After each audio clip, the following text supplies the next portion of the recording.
Alright. So, Hey, do you sell the bucket? once again, That's not every day, bro.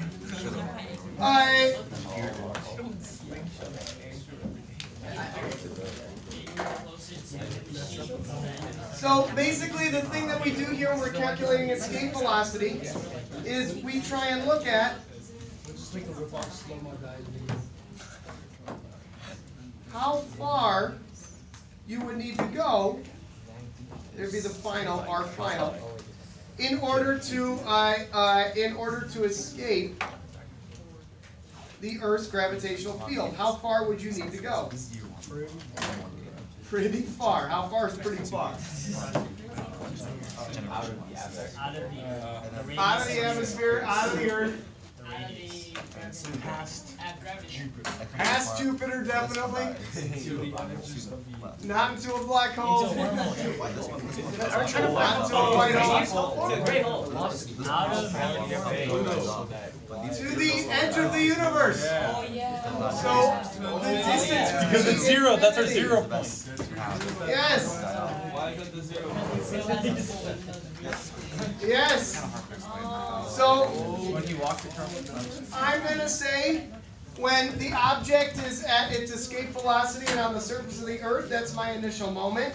And when it's out to the edge of the universe, that's my final moment.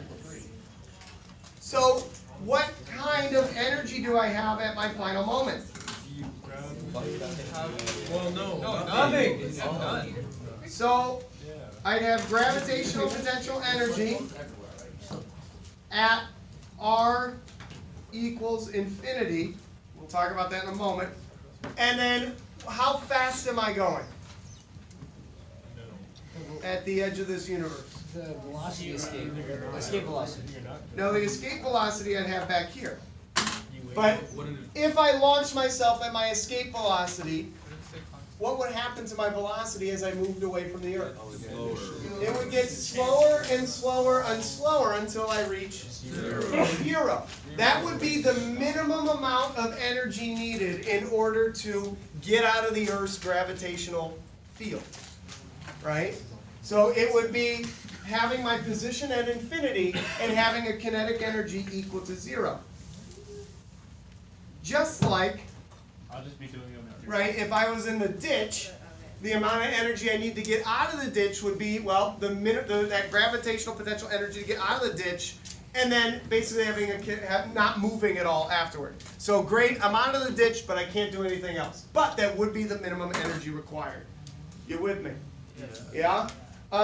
So, however, we've said that gravitational potential energy is equal to negative G m1, m2 divided by r.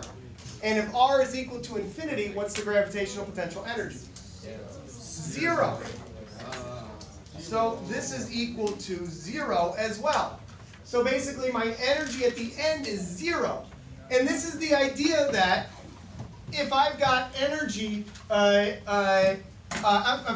is that we set our 0 marker to kind of normalize everything. We set our 0 point to be the edge of the universe, infinity.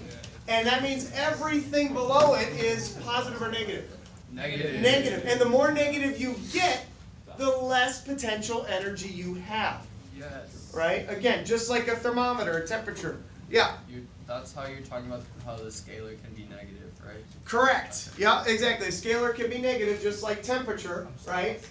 Which is colder, negative 60 or negative 100? Negative 100. Negative 100, because all that negative means is it's lower than, previously. It's different from a vector where negative just means direction, right? So you want to be careful there. Okay, then at this initial state, what kind of energy or energies do I have? Here, Kinetic energy. I've got kinetic energy because there's escape velocity, and I got gravitational potential energy. Yeah. Okay. So yeah, initially I got kinetic energy and gravitational potential energy. At the end, I got these, but they're equal to 0.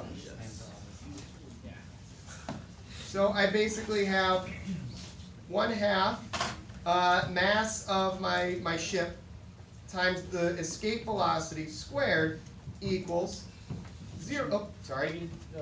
Minus g m mass of the spaceship times mass of the Earth divided by the distance between their center of masses equals 0.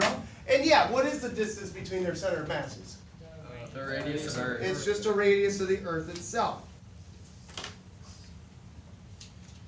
That's just RE. Mass of the ship cancels out, meaning, yes, many of you found out, right, the mass of this object does not matter. The escape velocity is going to be the same. The only thing that matters is the radius of the planet you're on and the mass of that planet itself. The escape velocity is going to be the same. Now, it's going to take more energy to get an object to reach to that speed, to get a heavy object to reach that speed, but the speed is still the same. All right, let's isolate this. So it's going to give me V escape equals the square root of 2g mass of the Earth divided by the radius of the Earth, and that's the escape velocity, which I think ends up equaling somewhere around 11,000 meters per second. Pretty fast. You can run that fast. Wow, dang. Watch you run and just walk through it. Are you Flash? Hey, yeah, wouldn't that happen if the Flash was running that fast? If he would just leave orbit and just... Something fishy about that comic book physics, yo. He has tiny suction cups on his feet. I see.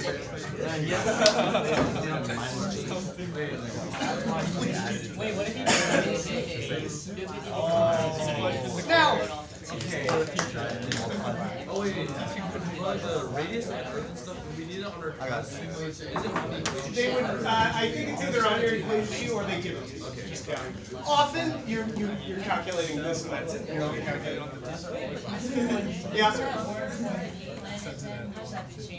Correct, yes. So once, now, so the fact is true, this is true for any planet. Yes. This holds true. Yes. However, so I think some questions on your homework had like an object that was away from the Earth. That means you would have a new distance from here to here. You know? But if you're doing the AP exam, don't cut to this. They're going to say why. Yeah, you want to use that conservation of energy. Yeah. Yes. If you wanted to find the maximum distance at where the gravitation stops, not the D escape, you would just replace V with R, right?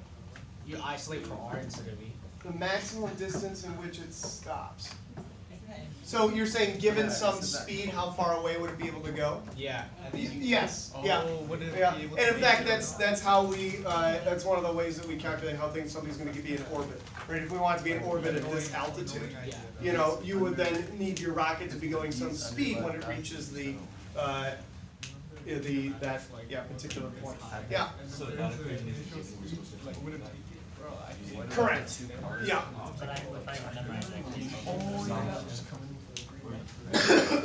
So, something interesting about this thing. This is the amount of it would take for an object to escape.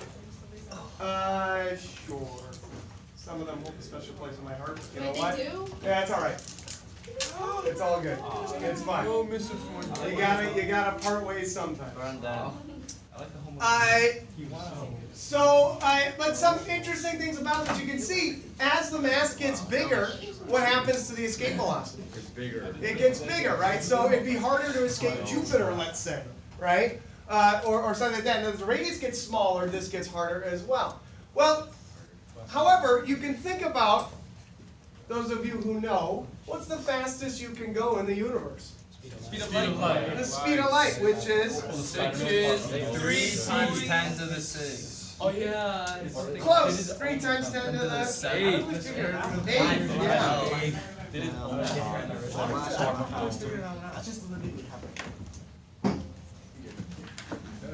Yeah. Which we call c. So the speed of light we call c. That's the fastest anything can go in the universe. Oh my God.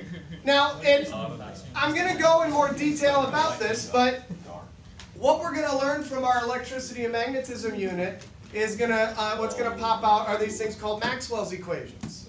That's what's on this cup right here. And it turns out one of the multiple ways of solving Maxwell's equations, physicists got this solution that said the speed of light is equal to a constant, which was 3 times 10 to the 8 meters per second. And they kept getting it and getting it and getting it, going, well, that's silly, that can't be true. Because, you're going 3 times 10 to the 8 meters per second, go a little faster and you're faster. What the heck, that can't, So something must be wrong with these equations. And it wasn't, and then it took a guy, Albert Einstein, to go, you know what? I trust these equations so much. They've solved so much for me. I'm going to do the opposite and say, no, this is the fact. This is the true thing. That the speed of light is the fastest thing anything can go in a vacuum. And from that comes some interesting results. So again, I'm hoping to do that as well. That's special relativity.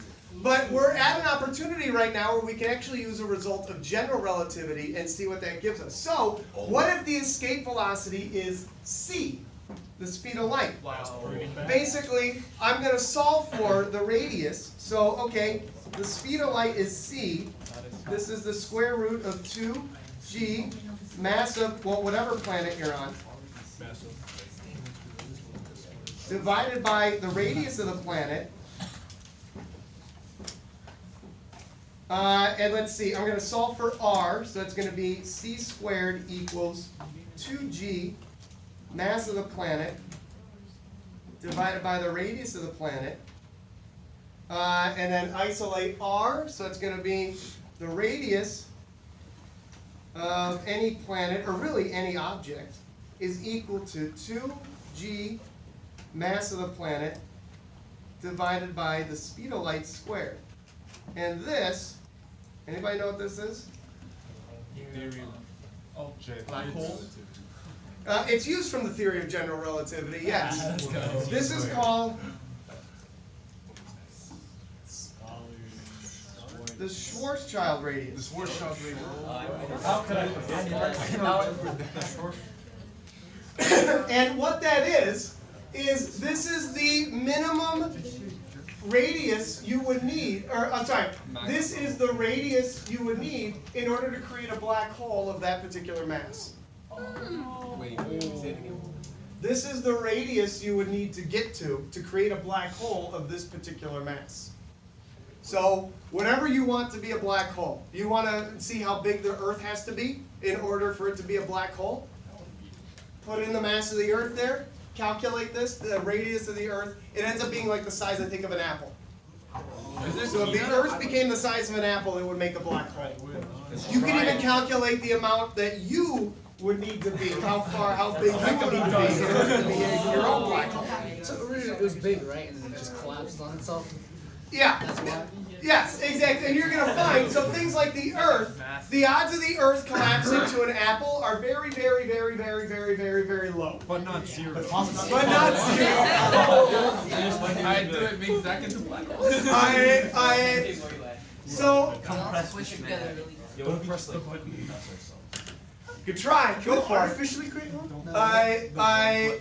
So now, but those of you who know, things do naturally make black holes. What do you need though? You need a lot of what? Gravity. A lot of, well, not just gravity, a lot of mass, right?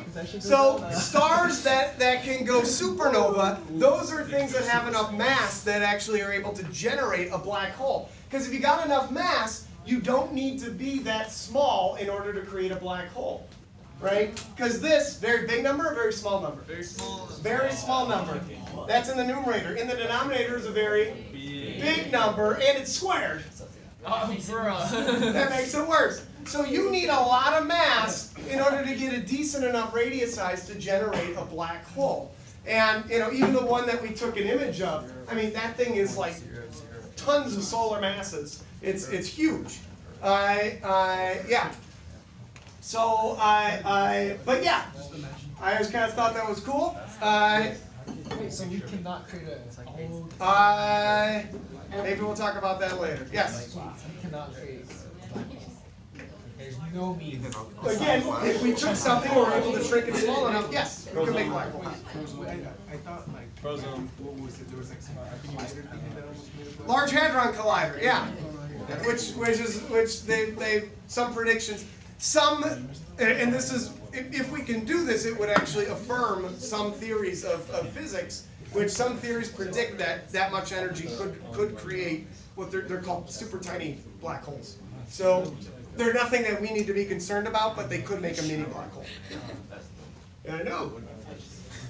Can a black hole collapse like on top of collapsing? No, right? It just sucks things in. So, all right. Questions here, comments, concerns? No. Sake of the lesson. Yo. That we're gonna get into later. Yeah.